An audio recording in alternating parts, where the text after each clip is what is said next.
Hi everyone, welcome to section 4.3. You are simplifying rational expressions involving fractions, involving exponents.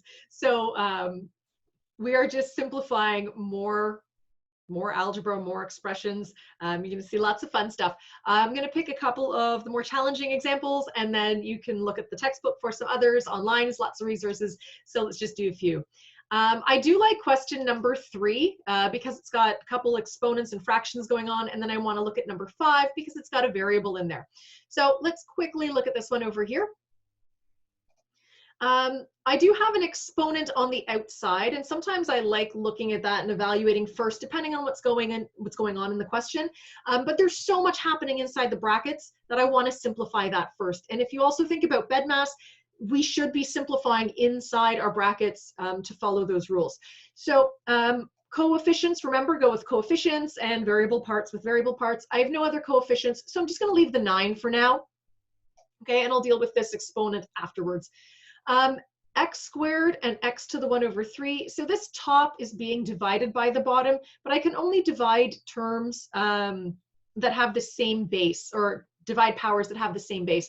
So since the x's are the same, I can divide the x squared and the x to the 1 over 3, which means I subtract the exponents. I'll need my fraction rules from elementary school.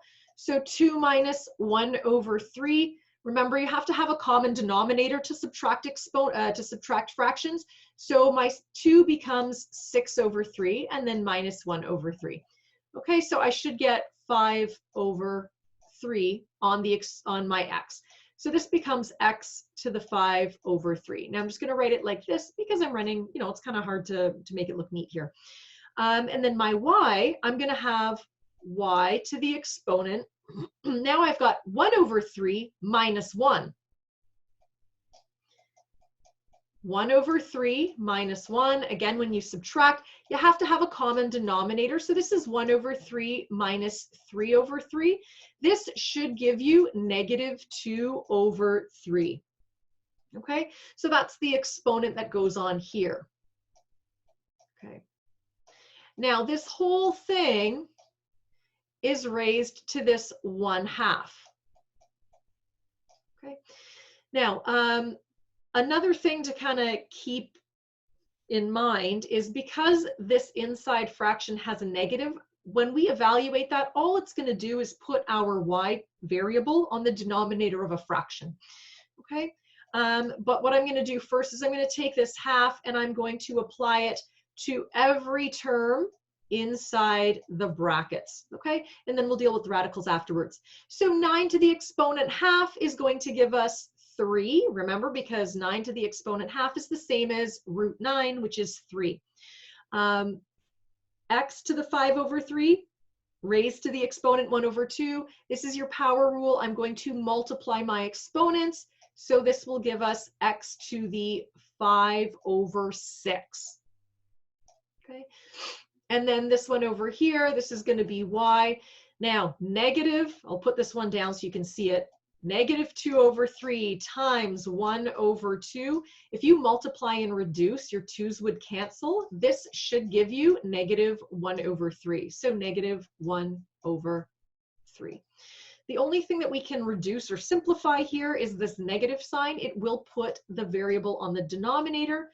So I am left with 3 times x to the 5 over 6 all over y to the 1 over 3, right? And so when we put this on the bottom, that's how we evaluate the negative, right? Because it's kind of taking the reciprocal of 1 over y, and then you'd have to multiply by 1 over y. It just puts the y on the denominator.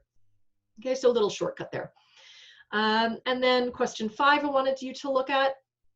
It's not as complicated as it seems, just sometimes you're going to have variables inside your brackets, inside your exponents. So again, looking at these, I've got a term multiplied by another term. These powers have the same base, and the power on the bottom also has the same base. So because this is getting multiplied with this, I can add my exponents up in the numerator, and then since the base is the same down here, I can subtract that whole exponent at the bottom. So I'll do this in 2 steps. Okay, this is going to be x p plus 2 plus negative 4p. So this is p plus 2 plus, and I'll put the negative 4p in brackets so you can see what's happening. My denominator, I'm not going to touch right now. So this is negative 6p plus 7. Now, p plus 2 plus negative 4p, when you add a negative, that's the same as subtracting. So p minus 4p is negative 3p. The 2 is the only constant up at the top, so I'm just going to add the 2. And now I'll recopy my denominator, negative 6p plus 7. Okay. And now because these bases are the same, I can subtract the exponents. So this will give us negative 3p plus 2 minus, okay, I'll put this in brackets here. Oh, I'm so sorry, I forgot my base. It's kind of a big important part. So it'll be x to the exponent negative 3p plus 2 minus, in brackets, negative 6p plus 7. Okay, and then when you subtract polynomials, again, going back to grade 9, when you subtract polynomials, you are subtracting everything in the brackets. So this will give us x bracket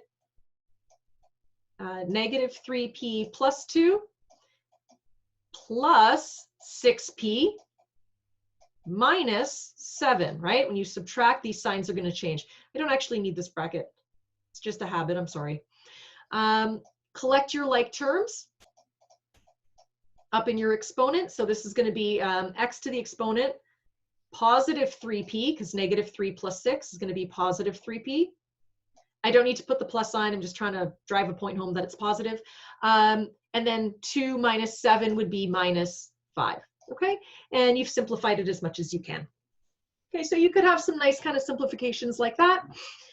Some of them will look a little bit more crazy. Let's go to one more. This will be your last one for today. And this is one straight out of your textbook.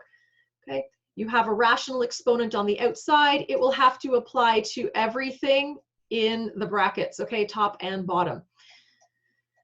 So, and I can't simplify the top and the bottom first like I did before because the top has a different exponent than the bottom, okay? So let's look at 27 to the exponent 1 over 3. 27 to the exponent 1 over 3 is the same as the cubed root of 27, which is 3. X to the negative 3 raised to the exponent 1 over 3, you're looking at negative 3 times 1 over 3. That gives you negative 1. So this is x to the exponent negative 1. And then y to the exponent 12 raised to the exponent 1 over 3. I'm going to multiply those two exponents. 12 times 1 over 3 is 4. If you need to pause it and you don't believe me, go get your calculators and do it on paper, okay? My denominator, this half has to apply to the 16, the x term, and the y term. So 16 to the exponent 1 over 2 is the square root of 16. We get 4. X to the negative 8 raised to the 1 over 2. The shortcut is to multiply the exponents because it's your power rule. So this is going to be x to the negative 4. And then y to the exponent 6, because 12 times 1 over 2 is 6. Okay, and now we can start simplifying. I cannot simplify my fraction. I will leave it as a top and bottom for now. So 3 over 4. We'll make it look nicer in the last step. When I subtract, when I divide powers with the same base, I subtract the exponents. So negative 1 minus negative 4 is going to be a positive 3. So this is x to the exponent 3. And then y to the 4 divided by y to the 6, I subtract. 4 minus 6 is negative 2. So this is y to the negative 2. Now anything with a negative exponent, you would take the reciprocal, and all it does is it pops it on the bottom. So we can make this look a lot nicer by writing 3x cubed all over 4y squared. Okay? All right, guys, lots of examples in your books. Good luck. And we'll see you for the next section.